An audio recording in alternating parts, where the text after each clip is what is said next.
the only way I wasn't going to make it is if they had to pull me out of the water.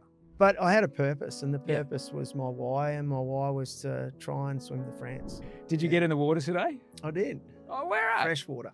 Freshwater, the birthplace of Australian surfing. Is that right? Yeah, that statue on the north side, that's Duke Kahanamoko. Who's the first? That's where he did the first ever surfing demonstration in 1900-something. I didn't know that. On his way to the Olympics, yeah. Unbelievable. Yeah. Well, I went down there this morning, and I was there yesterday morning also, and just coming, from Broken Hill and coming back to where the ocean is, it is nothing better than that feeling of open water or just salt water, sitting on top of the water, just feeling it. It's beautiful. It's a pretty magical thing. And a lot of your story is to do with, being in water as a way of healing. And I can absolutely relate to that. I went through a breakup at the end of, I was about 28, 2002. And I just knew as long as I got down, because I used to body surf every day, and I hadn't for a long time. But I just knew if as long as I got down, even if I was only in the water for 3 minutes, the day was better if I'd done that. Yeah. And I'm wondering have you ever thought about why that is that? Well, for me, natural endorphins, firstly, around sport and what that gives you, it's a necessity for me. I've run my whole life, but getting to the ocean, the unpredictability of it all, being able to catch up with friends that you probably never would have otherwise, brings you together. But just you're out of your comfort zone also, like especially if you come into the ocean, what's under there, what's lurking, the waves, am I comfortable? No, I'm not, but am I going to go in there? Yes, I am. The conversation around water, what it means, get two swimmers that sit next to each other and everyone clears out because, oh, Jesus, they're talking bloody swimming again, But, so it gives you all these wonderful experiences. But I miss it. I miss the ocean. Yeah. I've been in it a bit of late, and I do love it. I love it. If I lived next to the ocean, I would be in it every day like you. And I suppose the other question is, you ask yourself is, what is it like when you don't get in it, when you're so used to it? Yeah. After 3 days, you're either climbing the walls or you're headbutting the wall. Yeah. And one of the two, Yeah. And and I've met lots of people in the bush that are from, the East Coast, and they come to Broken Hill. What do you miss the most? Oh, I just miss the ocean so much, So but whatever problem I think I have, however, great I think I am, whatever ideas that I've got of how in control I want to be about everything would be fine if it was only just this way. The moment I'm up against the first wave that hits you like, oh, there's some punch in this swell today, gone. Yeah. And you have to be present. And you have to understand that it's bigger than you. You have to understand that the whole vulnerability thing. Yes. Take it, just welcome it. And for me, that's what I had to do, change my life from where I was at mentally to become completely vulnerable. And what's that look like? Well, for me, it was completely stripping myself back to what I do daily and change things. And that's a lifestyle change. And a lifestyle change that has been part of you for, let's say, 35 years, and then just to pivot, 180, because all that external pressure, all your friends, all your mates, where is he? What's he doing? He's not the same bloke as he used to be, all that sort of rubbish, But for me to survive, I had to strip everything back and be that person. Now, I'm glad I did. Yeah. Because I'm doing stuff now that I never thought would be possible. Yeah. Just through saying yes when you want to do something, or if an opportunity presents itself, say yes. The fear of failure is not a problem to me. It's the fear of not actually going, you know what, let's pull it on. Let's do it and see where we end up. Yeah. It's a wonderful space to be in, and it's life-changing. I would like to, if it's okay, just kind of figure out where this kind of began. And in your early years, you went to boarding school, didn't you? Yeah, I did. How old were you? 7. Man, yeah. Wolfie's nearly 7. The thought of sending him away, I don't know if I could handle it. Yeah. But I mean, if that was a thing that part of your family did, and like, how did that come about? Yeah. So unfortunately for people in the bush, living in isolation is a very big thing, and so when you're brought up in it, you're used to it, It's, if I can use the term, it would be heaven's playground, let's say, for example. And you get to do all these amazing things. You're running around naked, you're playing with the animals. I had a younger brother, mucking around with him. You get to learn to drive a car from a very young age, ride a motorbike, find lizards and snakes and really deadly ones. Just get amongst really deadly ones. All right, and your parents just put that one down, matey. Yeah. Well, there is a story. I left some lizards in my sock drawer, and they gave birth. When I went to boarding school, Mum found them in there alive, crawling around in my sock drawer. What kind of lizards? Oh, shinglebacks. Yeah. So, at least you didn't find taipans, mate. Yeah, I know. Although we did catch some pretty deadly snakes. But these are the most amazing things that when you're growing up in the bush. Unfortunately, you need to be schooled. And because you're so isolated, you have school of the air, so through correspondence, and generally that goes to about year 6 primary school. Then, your parents probably need to make a decision where you're going to go to school. If you're living 150 or 200 or 500 kilometres from your local school, you do have the opportunity to correspondence to a certain point, but then you isolate your child even more to life. And that can work. Socialization and stuff like that becomes a... Absolutely. But that can work okay. In some cases, it works well. Or you send those kids away to boarding facilities. Yeah, right. And so for me, I think, they found it very hard to keep control over me when I was young. I used to get around a bit, and it was hard to find at times. But so I left and went and boarded with my grandparents for about 12 months. And then I went into 2 boarding institutions in Broken Hill to finish the remaining of my primary schooling off. And then I went from those boarding facilities to boarding with other families in Adelaide when I went to school down there. So I actually didn't go to a boarding school as such.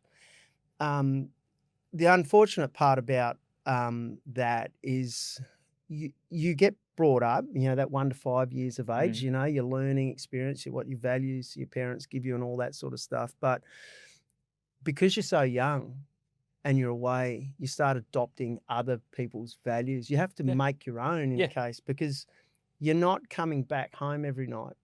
Yeah. You might come back once a week, especially primary school, or once every second week and see your parents.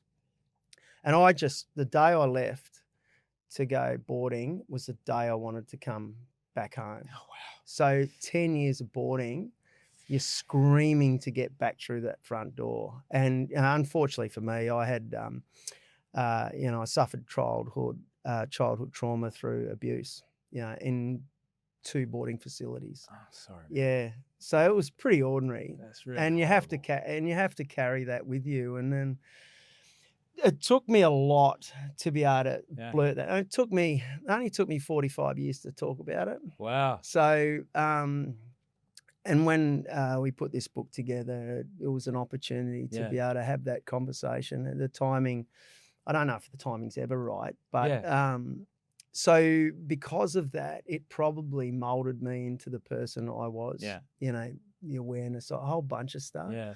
So it's difficult. It's shit, to be quite honest. Yeah. But not everyone has that experience, of course. No, and but I was just one of the unlucky ones. Look, for me, when this book came out, I've been contacted by 4 people already. Wow. People around my age. So we've been through very similar experiences. Yeah. And it's not until you open the can of worms that you realise what's out there. Yeah. And you don't want to take it to your deathbed, because it's a hard life living like that. Yeah. And because the problem is that it keeps regurgitating. Doesn't matter what age you are, it keeps coming back, and you just shut it off. You put it back in its box. Yeah. But talking about it gives me a great platform to be able to help those individuals that struggle through that sort of thing. Yeah. And but it certainly gave me a great awareness around the problem. I knew there was always issues out there, but There was only a handful of years ago, and I've spoken about this before, but I went to a naturopath. I had a chest problem and I wanted to sort it out. And she looked in my eyes, because that's the way she learns about people. Yeah. She looked in my eyes. She stood in front of me and started crying. Right. And I was going in there to get help, and I felt that I needed to help her. And I thought, oh, wow. And what's this about? And she said, you've got the eyes of a psychic. Now, I say that in a way that, to me, I was sort of put back a bit about what's that mean? And so I then spoke to a clinician at Lifeline about that. And he said that goes back to your childhood trauma, what you went through when you were young. So you're living with flight or fight. Yeah. So your awareness is way more acute as opposed to someone who's growing up living a normal or happy life. Yeah. Because that's the protective mechanism. Yeah. So when you go into a room of a bunch of people, you see these people and you see some pain. You can read people. And that hypervigilance gives you a read on the world that other people don't have, which can be useful. It can give people an advantage in their careers, but it's unsustainable. Unsustainable because what you end up doing is you bring all their emotions into you and you cannot spit it out the back. Yeah. So, but the flip side is that you can help these people. And that's probably the wheelhouse I'm working at the moment through peer support and whatnot. So it gives you the tools to probably unload a little bit and be able to help people, which is, anyone that's doing it really tough. And I see them come flying out the other side, living their greatest life. Yeah. Mate, that's a win for me. Yeah. When you graduate high school, you said 10 years, you finally get back in the front door. What does early adulthood, now let's kind of talk people about the location. I've been to Broken Hill. I've been there one time. Yeah. And you survived. Pardon? You survived it. Oh yeah. I was there with a big work thing. It was pretty cool. Yeah. We were there for a couple of days and my experience at Broken Hill was I was still running at the time, and I just, no matter what, I was still drinking, but I was also still running. So I would just get up in the morning. Sounds familiar. I'd run for 6Ks, turn around and run back. That was what I did. Yeah. And I remember running until the lawn stopped being green, and which is like, it was town, desert, like 5 minutes either way. On and off. Yeah. And I remember running. And I could see up ahead of me, it's like, is that a person? Like, run. Is it, what's going on there? What's that person crouching down there? It's a wedge-tailed eagle feeding on the carcass of a kangaroo by the side of the road. Now, if you've never been in the presence of a wedge-tailed eagle, it's as big as me. And as I'm running, it kind of looks at me like this. Big yellow eyes. Oh, yeah. And talons bigger than my hands. Yeah. And it's looking at me, and I'm like, in its head, it's probably like, I'm already eating. You're fine today. And so I was like, I turned around and I ran back. Because they're gigantic beasts. Powerful. That was my experience. There was nobody around. It was, I'd gone over a ridge and I couldn't see another man-made structure besides the road.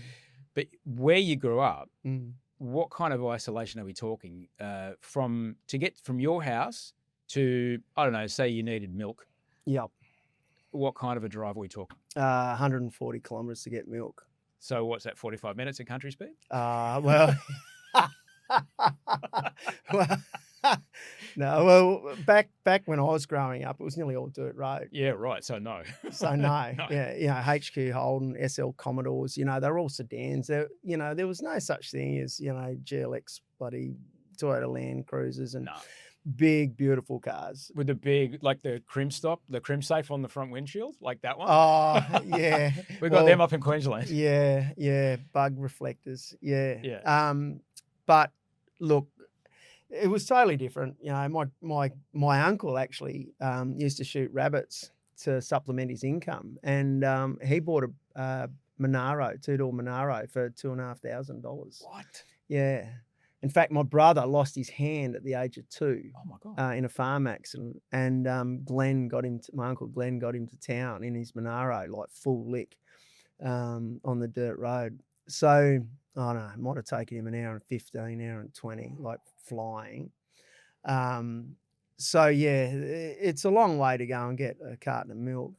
Although we used to use powdered milk back in those days. But Yeah. oh my God, my heart. But for having that kind of accident on a child at 2. Yeah. Oh my God. Yeah. He's as tough as nails though, Locke. Yeah. Proper. Yeah. Yeah, he's tough. Yeah. Yeah. Oh man. That's Yeah. incredible So that he's all right. Incredible Yeah. that he's okay, but just how quickly things can go terribly bad. Yeah. When you have the RFDS, you know, if Royal Flying Doctor Service. Royal Flying Doctor Service, and if they have this great retrieval program, and in most cases they can get you. Sometimes they can't. Maybe they're just too snowed under. There's only so many planes you can run, and there's only so many strips you can land on too. Because bear in mind, you know, airstrips in the bush. Some have got bloody trees hanging off the side of them. Some aren't well maintained. You know, there's a whole bunch of stuff there. But I think it happened at night, and they got him in there. And they lopped his hand off. So isolated, like quite isolated. So isolated. When you finally leave school, what does being an 18, 19-year-old man look like in that part of the world? What are your options? Well, for a start, if you've been boarding for long periods of time, the shackles are off. Yeah, right. You know, you've been a cage lion for God knows how long, then it's time to have fun. So for me, I went and worked home at Mount Westwood for 12 months. The sheep station? And I loved every moment of it. And I committed to the job. I think back in those days, it was $110 a week you're making. And, you'd work for a month straight. You'd have $440 in your bank account. You go to town, you spend the whole lot in 2 days. Then you go back home and do it again. And so, for me, I joined up with the local AFL club, Central Football Club. I'd come to town during footy season. I'd play, probably stay a night or two, play the game, write myself off, go home. And then when I went home and I was working home, I'd probably, have a few beers, because when I finished high school, I was 15 in year 12, turned 16, so I was very young. So I was turned 17 when I was home. And I don't know, it's just part of that rural culture, alcohol. Oh man, I had 16 years and 4 days today.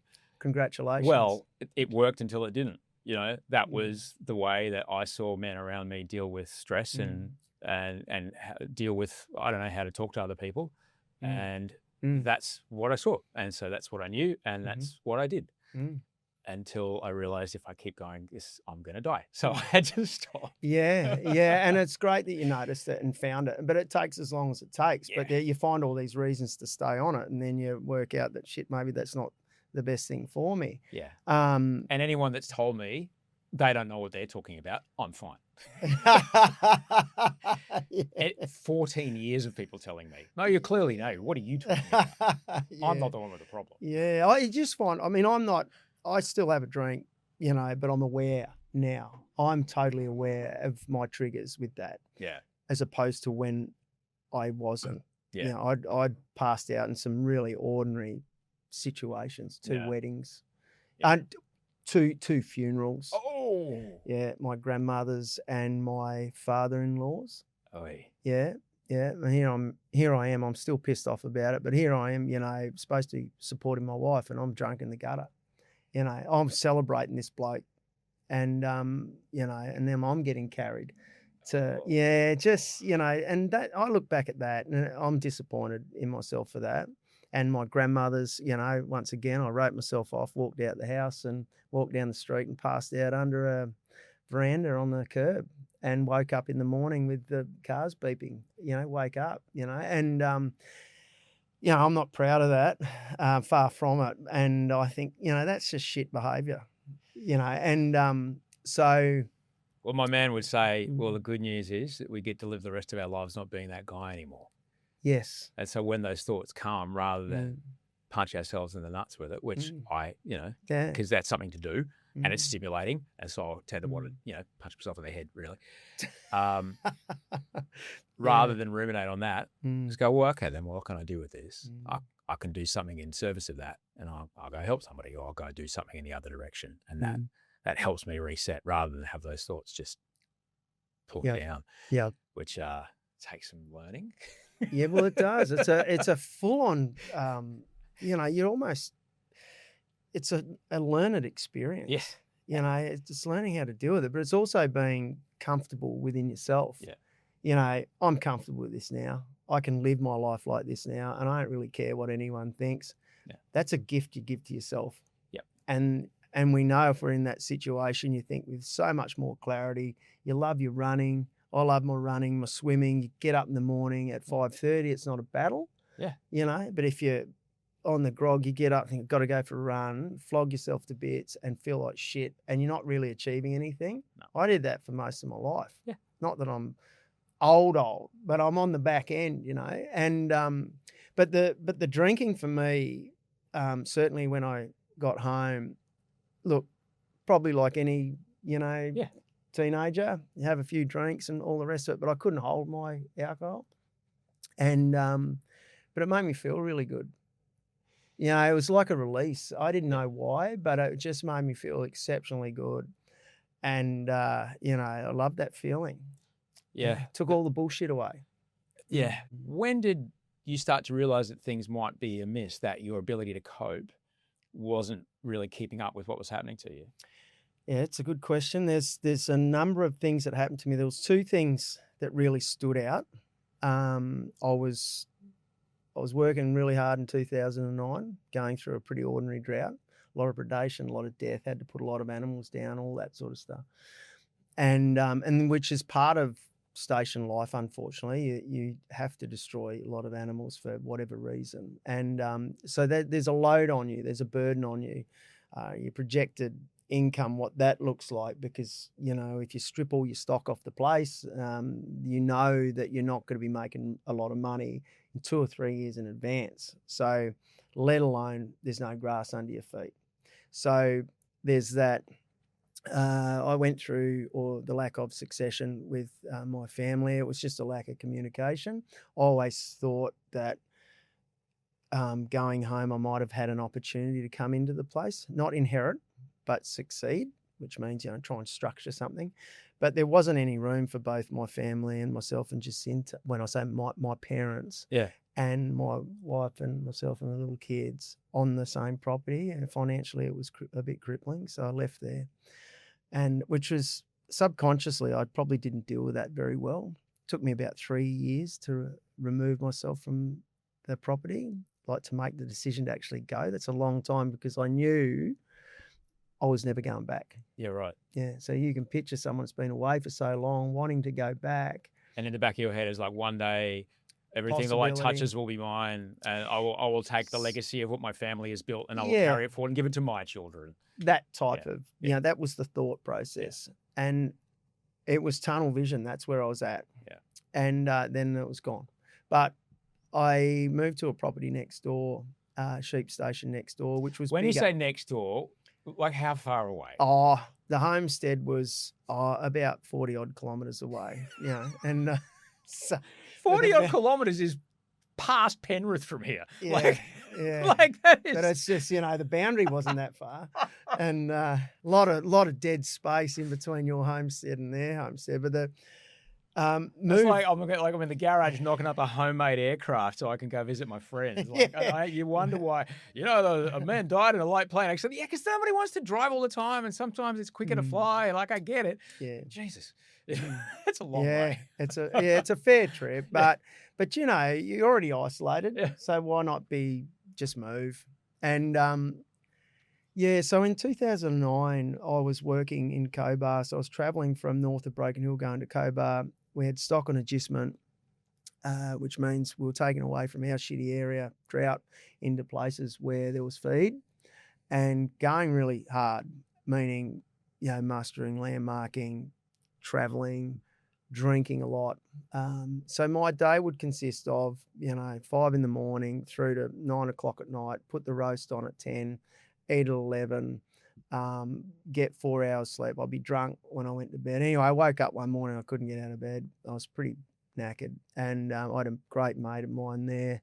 And I said, I'm no good. Take me to hospital. Went into the Cobar hospital.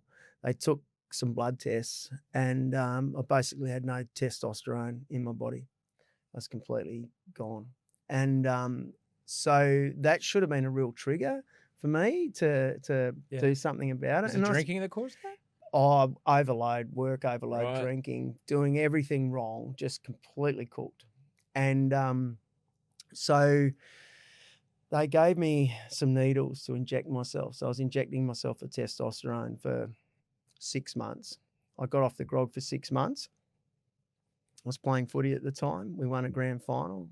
The day we won a grand final, I had a beer, back on it again. Like duck to and water. Just jamming those needles into me, and even getting mates to inject me.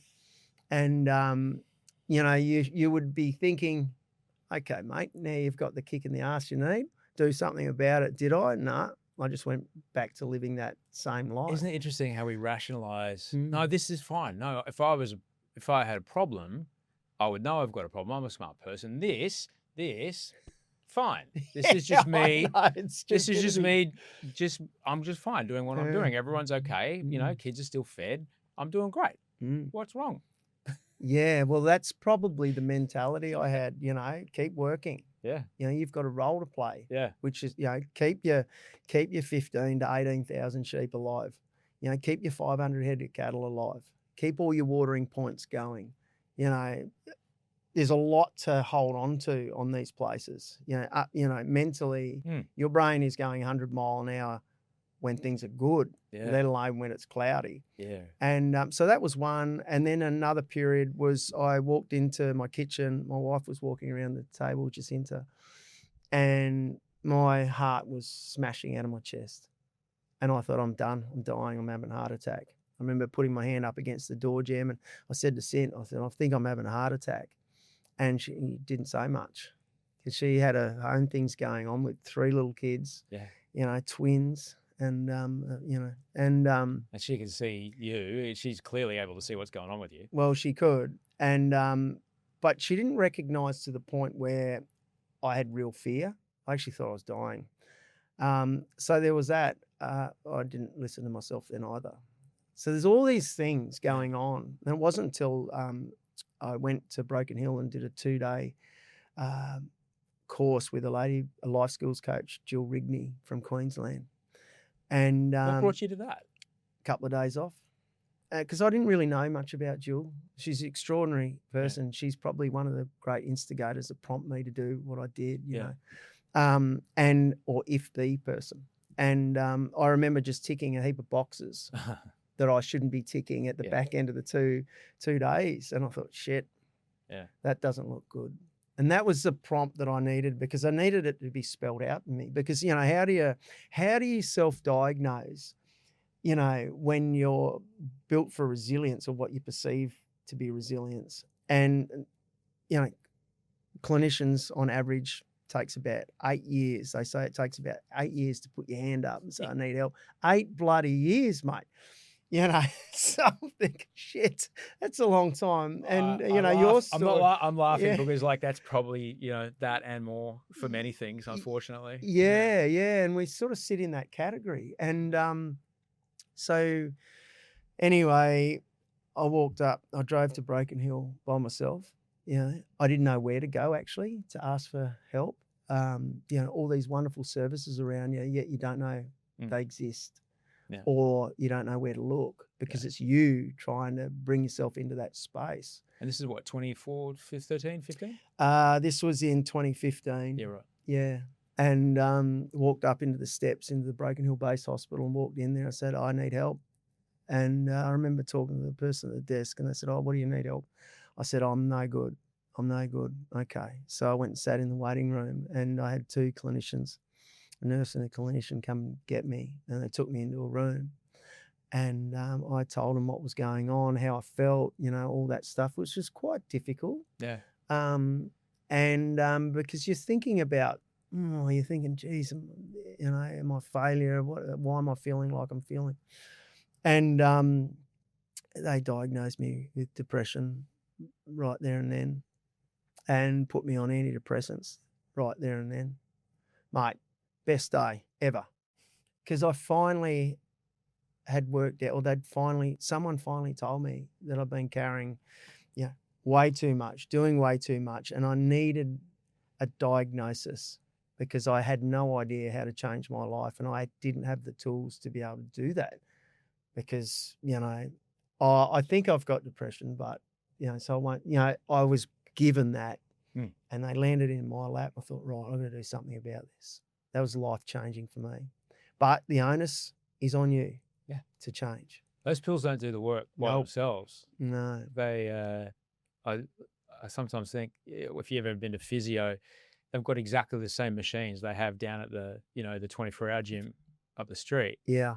But at the physio, you got someone there who's helping and making sure that you're just there's just getting you there to make sure you've got enough strength to complete the range of motion properly, and then you have to strengthen it yourself, and then you're able to get back out in the world again. It's not just I'll take this and everything's fine. That's not how it works. No. And if I take this and keep drinking, it's not good either. It doesn't work. No, it's bad. It's not life-changing. Yeah. Tried it for years. Exactly. Yeah. But knowing that you've gone through you've been diagnosed. Yeah. Empowers you. It gives you an excuse to it's like, okay, right now it's just a problem I can solve, and the solution is here in front of me. Now I have action steps I can take. Now I know what to do. People are still looking over the fence, though. Yeah. So you got to get past that. Yeah. That takes some doing. So none of this is easy, of course. You take a pill, you think it's going to fix you for the rest of your life. The chances are it's not. So you really need to make life skills or life choices, good life choices, because it's always sitting there on the back door, ready to have a grab again. Yeah. Falling back into bad habits. It's easy to do because you're just living a normal life, and it's probably part of who you are. So I had to change some things about What routines did you bring into your life at that point that you started to go, you know what, this is actually making a difference? It's starting to feel better. Put myself first. Rule number one for me, which I don't think I had ever done. I was someone for everyone else. I put on this facade. I was very coachable. You could tell me to do something and I would go to do it. No matter how it was directed at me or what you wanted me to do, I would go and do it. And that sifted both through my work, my family, whatever it may be. I always made time, but the problem was I made no time for myself. So that was rule number one. Number two was put my family back in front of me. Be aware of your children, your wife, because my life was about walking out the front door first thing in the morning and coming home late at night. And yes, I was about, but mentally I wasn't there. I wasn't the support that yes, at times I was, but there were other times where I wasn't, where I could have quite easily been there to support, Yeah. The drinking component, I had to put that to bed and see what that looked like. And so I did that. And look, I'm not a teetotaler now, but I have so much more control. And my awareness around that is acute because I know if I fall back into those habits, I feel like shit. Like it doesn't treat me well. So I say, I love it and it loves me. And we have this love-hate relationship, mate. We don't get along, and, I actually hate myself at times if I have too many drinks or whatever. I really don't like myself for it. So, you talk about your sobriety. I think it's an incredible thing that you've been able to do. I haven't actually been able to do that yet, but I know how my body works, whereas before I ignored it. Right. And I have this, I was given a 30-page document somewhere around there when I was diagnosed in hospital about mindfulness. And, when you've got this brain fog, how do you read 30 pages?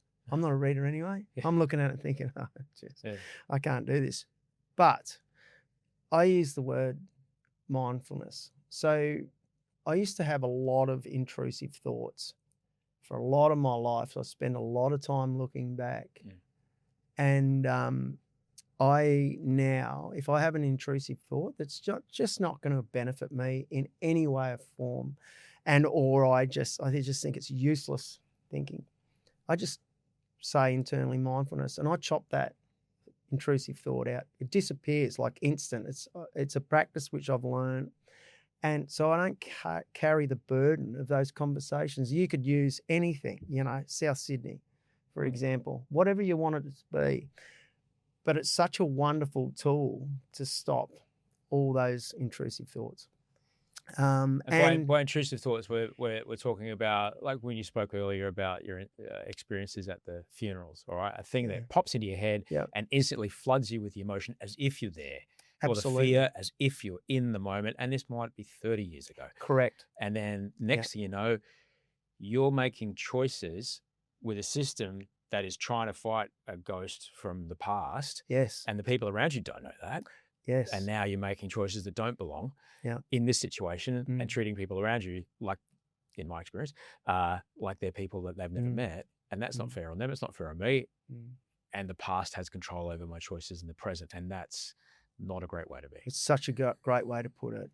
And I'd cut, and usually they're lived experiences, and they could only be small. Yeah. But my baggage was massive. Like, I'm talking huge. There was so much there. And and the other thing for me was sport. Keep it in your life, because the very thing that we do in a busy life is give away the things that we love doing the most for life. We got to support our family, we got to go to work, we got to do all these things, but you give up the things that you love doing when you're growing up, and get back on the horse and to start doing the things you love. And I don't know how many people tell me, they say, oh, I don't have time. You have all the time in the world.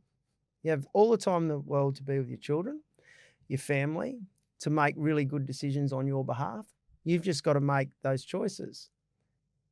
Sounds easy, it's not. But when you start learning to do that, all of a sudden, you have time. Look at the drinking, for example. As soon as you stop drinking, you've got all this time. And money. And money. Oh, my God.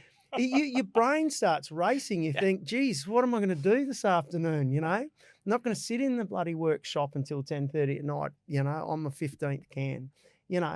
I'm back in the house. I'm actually here making some tucker for tea or whatever it may be, making sandwiches for the kids for the next day's lunch, just some really simplistic things which you never had time for, because of course you get on the bloody piss, then you get doughy, and then you don't want to do anything.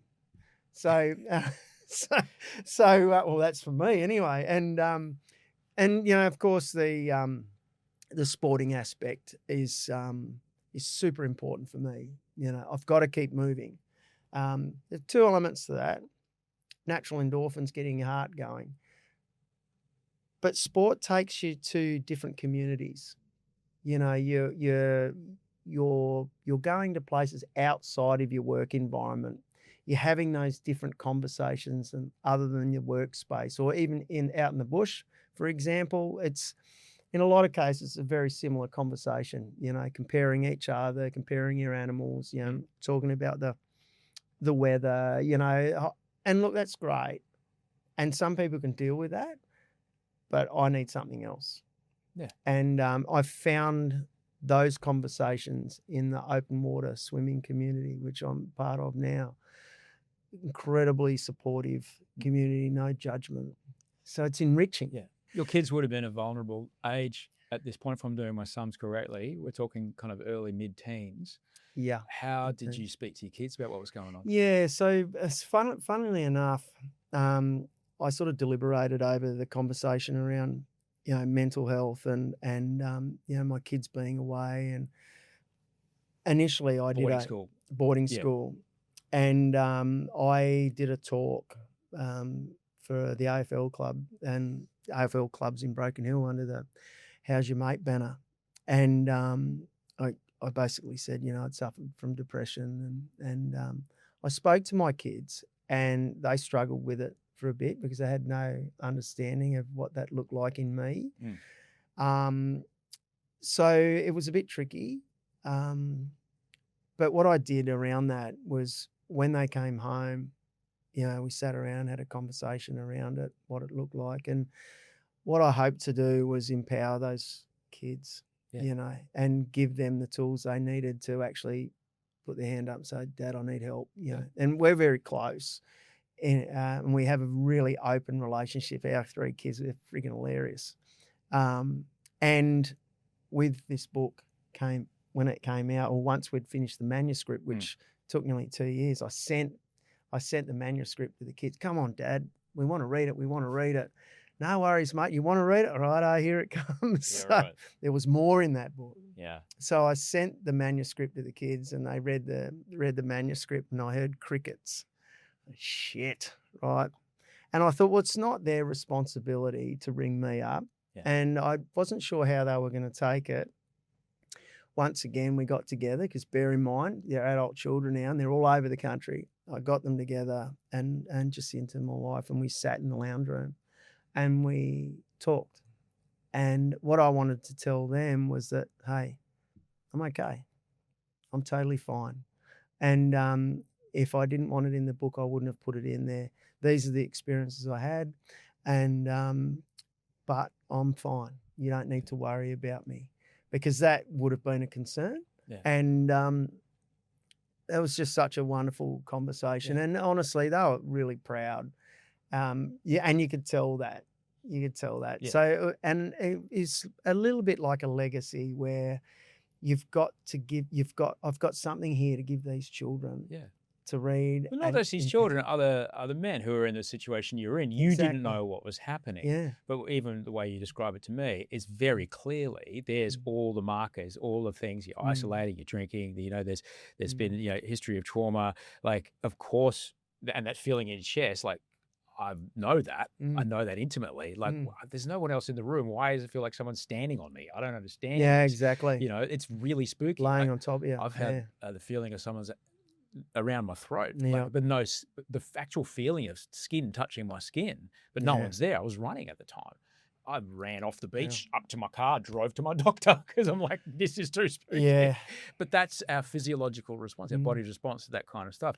Depression's when you hear that a diagnosis, it can be a lot for people, and someone you love getting that diagnosis, be like, oh, whatever's now. It's like, I don't know, you talked about the water points on your property, right?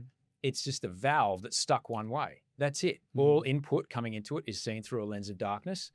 No matter how beautiful the day is or how lovely the sound of the birds or the taste of the pavlova or whatever, I cannot appreciate it in any other way. So I've just got to use some meds here to loosen that up a bit. And now I can appreciate stuff again. And now I'm back. That's all it is. It's just a valve stuck one way. It's not. Well, you're carrying the load, aren't you? Yeah. It's without anyone else. Yeah.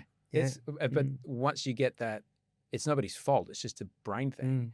Once we have the tools and we have this idea of like, how do we go through life, keeping that stuff off our back, just the things we need to do that actually give us a way better life than many others who don't have a deliberate practice of, okay, what am I going to do here? How am I going to handle this here? How do I know to stop for a second, have a breath and make a better choice around this?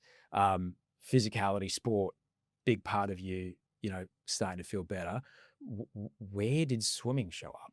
You're out in the footy field, probably no grass on it at all. It's going to hurt when you get tackled. I can understand that you're looking for a sport that's a little easier on the body. Yeah. Oh, look, my brother rang me up. He lives in Armidale, New South Wales. He swims for the High Cows. So they're up there, in the mountains. And he's got this great swim group. Anyway, they decided to come to Sydney and do the Bondi to Bronte open water swim. And I said to Locke, mate, I'm going to come over and watch you because I just think that's incredible. He's got the one hand. I didn't do it for that reason, but I just need to explain how tough this bloke is. And he hates the ocean, can't stand sharks. Everything about him jumping in the water just didn't make sense. But he was going there with a bunch of mates. And so I run the Bondi to Bronte and he swam it. And once he'd finished, I said, I got to do that. And so I took that back with me and joined up with the Broken Hill Aquatic Swim Club. and spoke to the coach on the phone. I said, mate, any chance you can coach me? Yep, come in. And I'm thinking masters, a bunch of older people. And I get there, the oldest person in the squad's 15. Yes. And I'm thinking, shit, this is weird. I mean, they're just little robots, from the age of 4 through to the age of 15, 16. Yeah. And here I am, bloody big, hairy bloke jumping in the water and learning to swim properly, Locke and I swam together at Byron Bay, our first open water swim. We're very competitive, but we love that nature about it. And we swam the open water swim. We were hitting arms. We were that close together and looking at each other, laughing our guts out. And I'm thinking, mate, we're going to walk out the water and work together, and we are just going to run through that banner at the end, and it's great. Locke comes out, takes off like a shower of shit. I blew a calf muscle, beats me through the end. And I thought, right, that's it, mate. I'm going to get you next trip. So I knocked him off on the Bondi to Bronte the following year. And that was sort of the start of my relationship with the water, open water. What did it do for you having those longer term goals in place? I just made a choice of getting to Broken Hill and started to train. And what I found is that I would swim, if I could swim 4Ks, meant I could swim 5. And soon enough, I was swimming 10. And so what I found is I was swimming long distances before open water swimming become a bit of a thing for me. And in the end, I remember doing a 20K swim in a pool. Yeah, in a 25-meter pool. Oh my God. And the water was 28 degrees. The Broken Hill, 25 degrees. The water was 28. And you'll be cold by the end of that. Well, no, I was like a prune. Oh, really? Yeah, hot, red. Oy. But the number 20 was there, and I had to hit that mark. So I stayed in there. And it's bloody exhausting, I must admit, but I achieved it. And so I was doing stuff like that without even being coached. Is that where you went, you know what? I like the distance, but I don't like the tumble turns. I know. English Channel. That's what I'll do. There's not even any turns. I just go. Yeah. Well, I mean, that come about. I went down to Victoria because Jacinta's from Victoria, so her family's down there. And my brother-in-law was there and went to the Brighton Baths. And there was a brochure on the wall, 8-hour, 6-hour, and a 2-hour swim. And the 6-hour was a English Channel qualifier. I was 87 kilos at the time. And I met my coach, Mike Gregory, then. And so I said to Mike, mate, can you, am I allowed to swim the 2-hour? Have a crack at that. And he said, yep, come down at 5:30. And I said, what, in the morning? It's dark. I'm not swimming in the bloody dark in the ocean. I'm not doing that.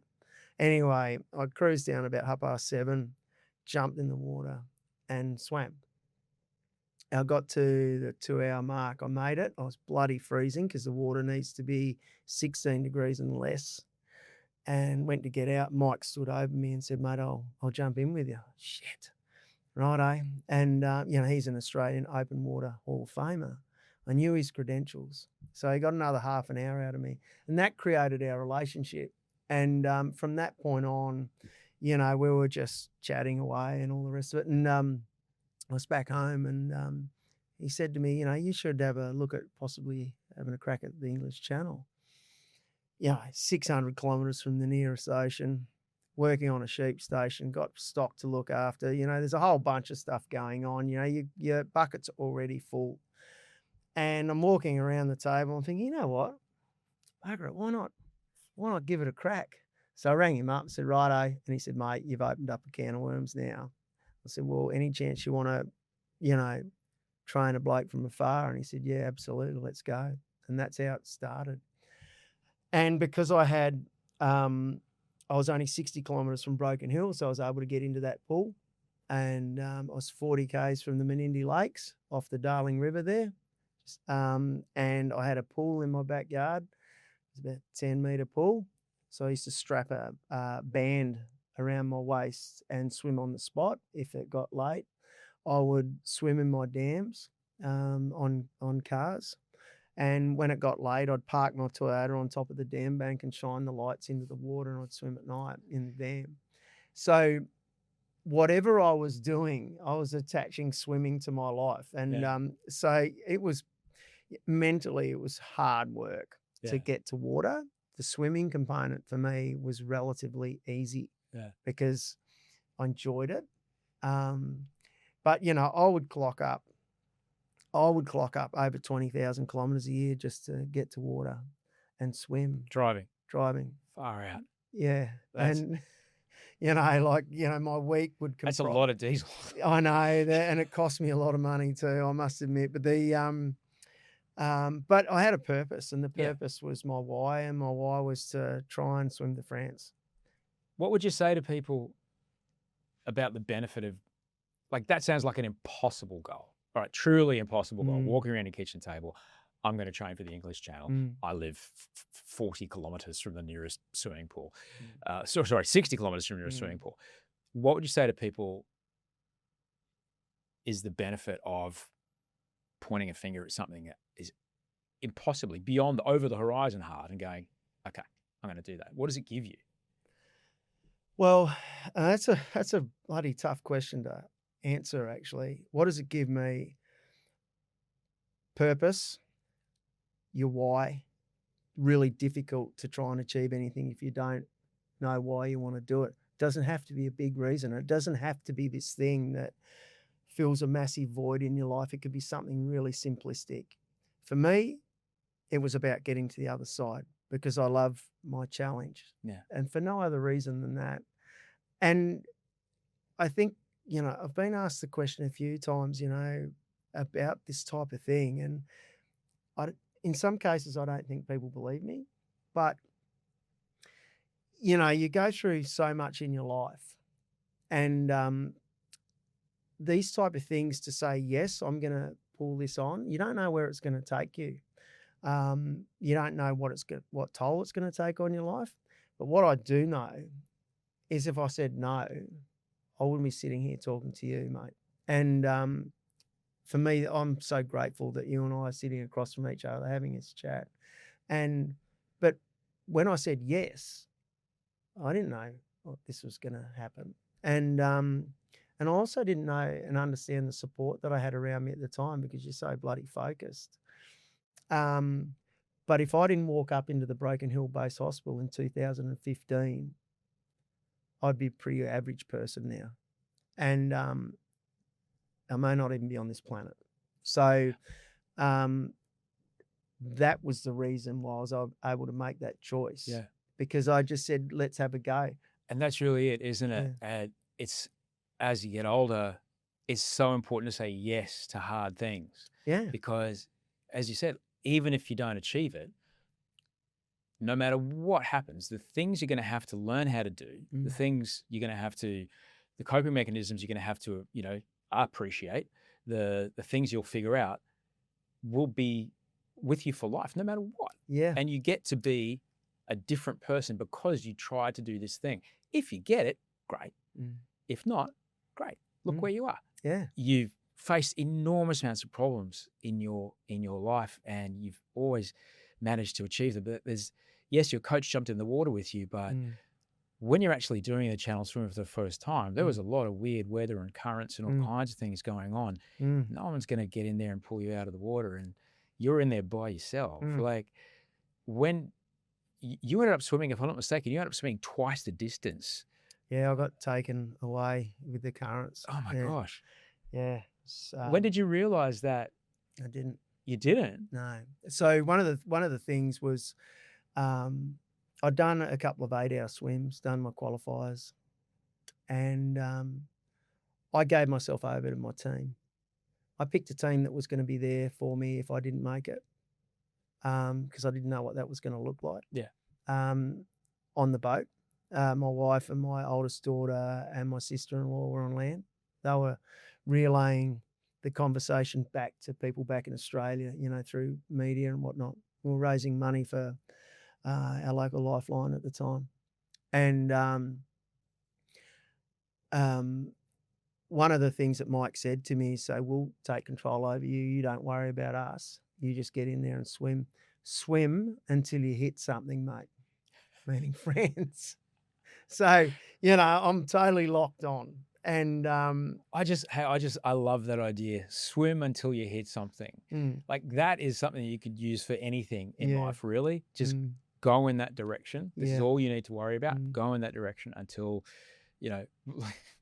people say, how do you get there? Keep going that way. If you got wet, you've gone too far. That's how you get to the beach. Well, there was a couple of things. So I'm not an avid reader as such, but I read 2 books on the Holocaust. Happiest Man on Earth, Eddie Jaku, and The Tattooist of Auschwitz. Incredibly inspiring stories. And, I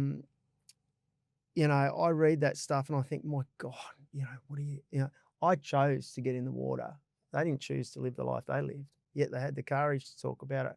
I think it's quite extraordinary. That was so uplifting for me. And I remember standing on the beach, Shakespeare's Beach, where it started. And I was thinking about those books, but I was also thinking about, hey,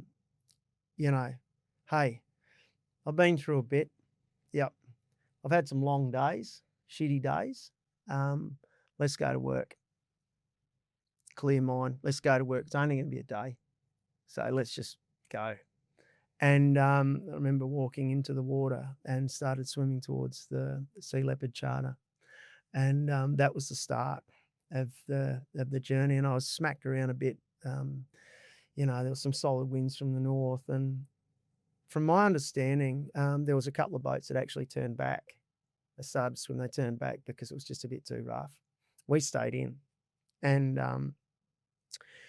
got to the first hour, had a feed, from the boat. So it's a lanyard that gets thrown out to you with, flat Coke or Staminade, and everything's just sugar, carbohydrate, sugar, and started swimming. And eventually got around the other side of the boat where I was sort of protected. And then there were stages through the swim where I could see the boat rocking from side to side. And I thought, shit, must be a bit rough out there, But in my mind, I had the 8-hour mark in my head. I thought, if I get to 8 hours, I know that I'm getting closer. But I was told nothing from the boat. Mike just said, don't tell him anything. Did you have like a watch on or anything? Oh, right. No. So I was getting fed every half an hour. And I was swimming from feed to feed. And it's funny, when you have Gatorade, for example, if you drink it and we're just sitting in here, it's just like a drink, But when you're doing sports and you're energy depleted, you actually feel it doing something to you. It kicks right in. Right in. Good. And it was real good. And flat Coke with some sugar in it, work that one out. And it's just glycogen, man. You're just trying to replenish glycogen. It'll all be gone in the next 90 minutes. Yeah. Well, exactly. And so you're swimming from feed to feed. And I just remember at some point in the swim, and it was probably at the 11, 12-hour mark in there. So I surpassed the 8 and I'm banging away at it. And I looked up and I could see the shores of France. I could see France. I thought, holy shit. See France. That was a hell of a feeling. And I hear from the boat, put your head down, mate. And, keep swimming. And I reckon I wouldn't have done any more than another 50 to 100 strokes. And I looked up again and I hear, put your fucking head down. Right, that's a direct order. That's a direct order. Because the problem is, when you start looking in front of you, that landmass doesn't come back to you very quickly because you're still a long way, but at least I could see it. But the sun was also dropping down behind me. Yeah. And I had to pull up, put my UVs, my clear goggles on because it was getting dark. So I had no idea at that point what time I was in the water. I just had no idea, and started swimming in the dark and staying close to the boat. And I just remember swimming next to the boat and I kept drifting back off the boat, and I'm thinking, shit, this is no good. As the boat's speeding up and I'm sucking in exhaust fumes. Oof. And I was starting to get sick. like my nose was blocking up, with green shit coming out everywhere, and it was getting tough. Mike always told me about when they yell out last feed. And so this is like, of the people from the boat, there's a point before you reach the shores of France where they stop feeding you because for whatever reason they can't approach, they can't get that close. Correct. You're going to have to do the last bit by yourself. Correct. So he yells out last feed. I've got blue tack in my ears. I can't hear anything. I'm looking up at, what are you saying? What are you saying? And I realised what he'd said, and I let off a few expletives thinking, holy shit, you know, I'm getting close. And I thought, right, half an hour, I should be there or even closer, because you can't see anything. It's pitch black. There's a bull light and they're shining that to the beach.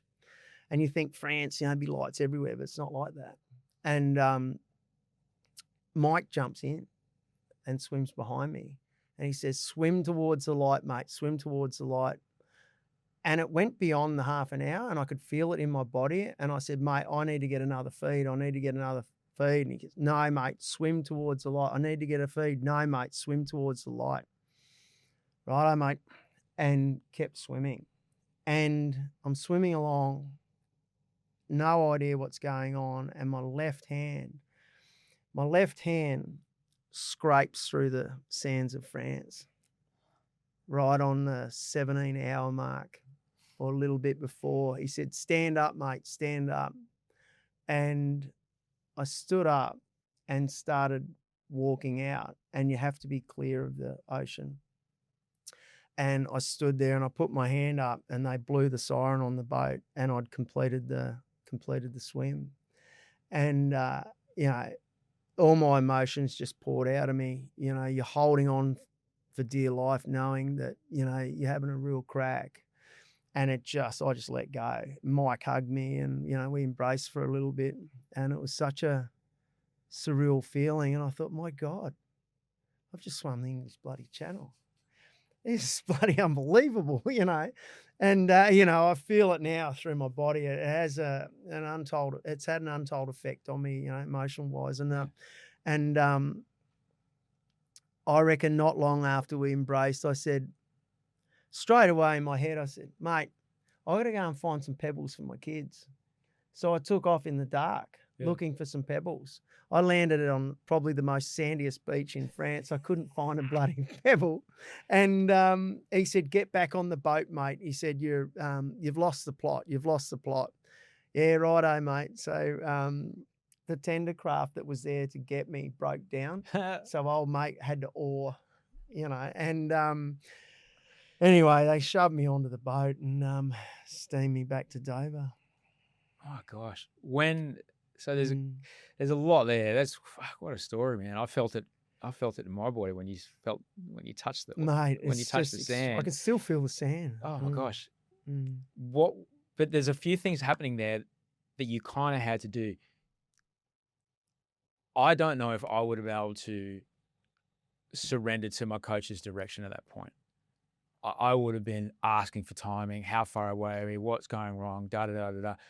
What would you say, like, about just giving the power of it over, giving the decision-making process over to another person? And what happens to us when I'm just going to do what they tell me? You just have to put your full trust in them.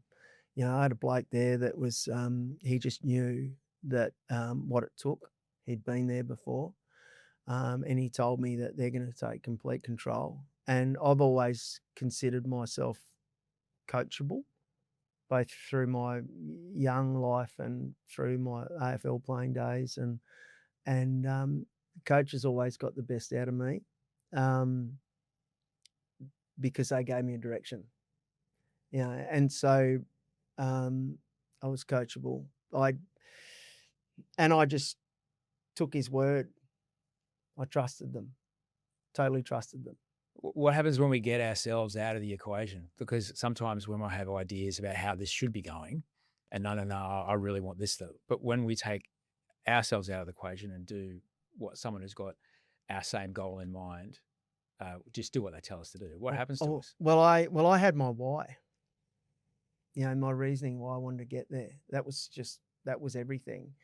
And I said to myself, you know, subconsciously that the only way I wasn't going to make it is if they had to pull me out of the water. It's as simple as that. Yeah. So your brain takes you to some incredible places. I went way beyond my own expectations. I now understand what endurance looks like. I always thought I was reasonably healthy, could do some really incredible stuff in my own head, but I went way beyond that and basically pushed myself to the point of complete exhaustion. At not one point did I ever think that I was not going to make it, because Mike says to me, he's got this great mantra, no one does it alone. No one does it alone in life. You surround yourself with really good people. You expose yourself to, with your vulnerabilities. And what ends up happening is all these amazing people you find your people.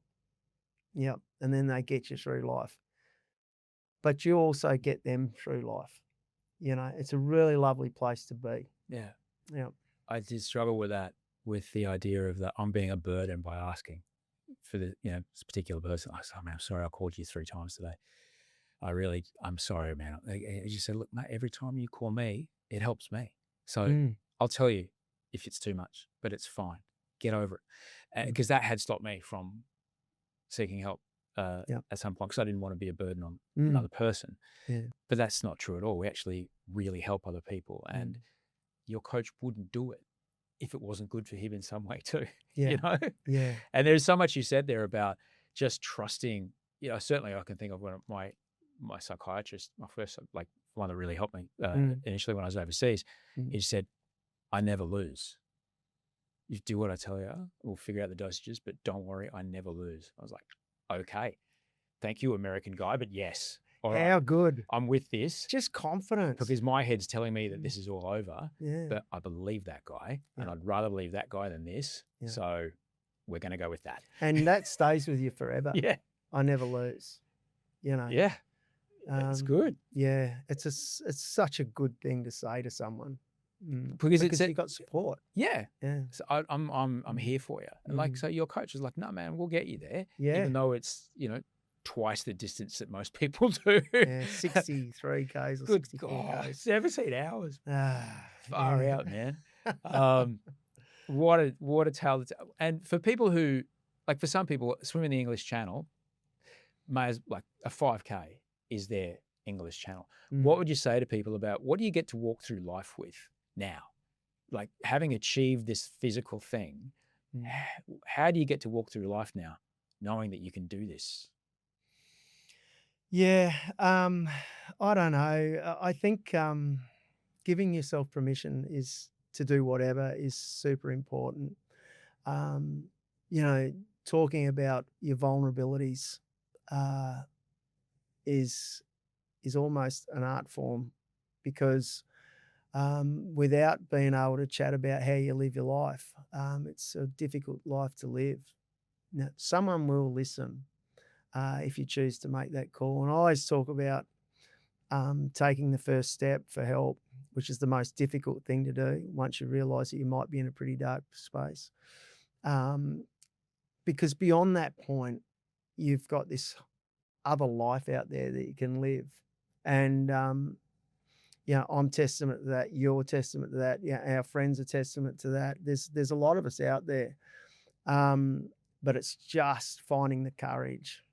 And look, I don't know how many times, it's one thing to say to someone, hey, mate, how you going? Meaning, are you going okay? Yeah. That has a different meaning now. That actually takes a lot for someone to ask that question. It's not used to asking that question. Yeah. So what I would say to the person that has to reciprocate that answer is be honest about it. Yeah. Be honest, because there's your window. Yep. There is your absolute window. Don't say, yeah, I'm going all right. I'm just tired. I'm just That's tired. The classic. Well, it is. It's just a classic. blow off. Yeah. But if you can, and that takes some real courage, stand there and say, you know what, mate, thanks for asking. I'm actually not going that well. Look, I spoke to someone yesterday, in Sydney, and I said, hey, you traveling? What's this? what's this job like? You must see some, some solid things. I said, how you going? He goes, no, I'm going all right. Straight away, I said, no, you're not. Yeah. Straight away. Oh, you can tell. Yeah, you can tell. So I hope someone gets their arms and wraps themselves around that person. And I spoke to another person. I said, make sure you check up on this bloke. But that's the other thing. Sometimes it's not the time and place to have that further conversation. Yeah. And doing so may push them further back into their little hole. And so it is important. And I've done this very recently, actually, to go, we should just keep an eye on that bloke there because he's the kind of guy that's not going to go for anything until everything stops working. So, and we both understand what's going on. Yeah. But that's what it is, because he's a better person to have in our life, as a healthy person. Yeah. But he may not be able to see, that a conversation from me about his welfare. It's just not how he was raised. All right. And it might do more harm than good if I was to talk to him about it. So you got to pick your moment. But not only that too, mate, is that you don't want to be lying in bed at night looking at your ceiling going, I should have asked the question. Yeah. You need to unload that. At least you know that you've made an effort, a conscious effort to reach out. To me, that's just as important as anything else, because you still got to live with that. If the poor bugger does something that shouldn't, and so, have that chat. Mate, I remember I called because I was really worried about this bloke once, and I called a healthcare professional. I said, what's the conversation? He said, straight up, look him in the eye, ask them, are you thinking about hurting yourself? Have you thought about killing yourself? Look him in the eye. I can't understand. He goes, do it. And it's research has shown it is the most effective question because it might be the first time they've had a chance to talk about it, because those thoughts are horrible when they show up. I can attest to that. But the first time someone asks you, I was like, yeah, I have. I don't know what to do. I don't know what to do. I remember this kid saying that. He's like, yeah, I have. It's like, okay then. Well, now that's out on the table. Now we can talk about what to do from here, because you can understand they're not great thoughts, are they? No, they're not. You don't want to do it. No, I don't. Yeah. But it's a really scary question to ask somebody. But having that is such an important question. Such an important question to ask. Yeah. Mate, I really could talk to you about a lot about everything for a long time. I'm aware that you've got to get somewhere. Fuck me, what a great opportunity. I'm so grateful that you came around here today. I really, really, really am. We didn't even get a chance to talk about the stars that are above your home, because they must be amazing. Extraordinary. It's the very thing, one of the very things that I live in the bush for, and my children, I got to, see my kids grow up in the bush. It's what I wanted for them. They got to learn that experience in the night skies on a pitch black night with no clouds. It just lights up. And I used to constantly sleep outside. I would too. On the lawn. And with the wind blowing in my face and looking up at the sky. And that was my happy place. Always has been. You'd give me a swag and a lawn or the stars any day, mate. If my house was built out of glass, that would be what I'd build it out of, because I would want to see the elements. I slept in Sydney last night with the door open so I could hear the animals. I was actually near a lake at a friend's place, and I just wanted to hear the birds and all the rest of it and everything that was going on. Yeah. Bang, out to it. Yeah. Beautiful. It's magic. Yeah. I got to take my son out there. I saw it once in Longreach once, the Milky Way from horizon to horizon. It's gorgeous. Yeah, and all the shooting stars. When it's black like that, and you've got constant, man. Mate, they're just pinging everywhere. Yeah, everywhere.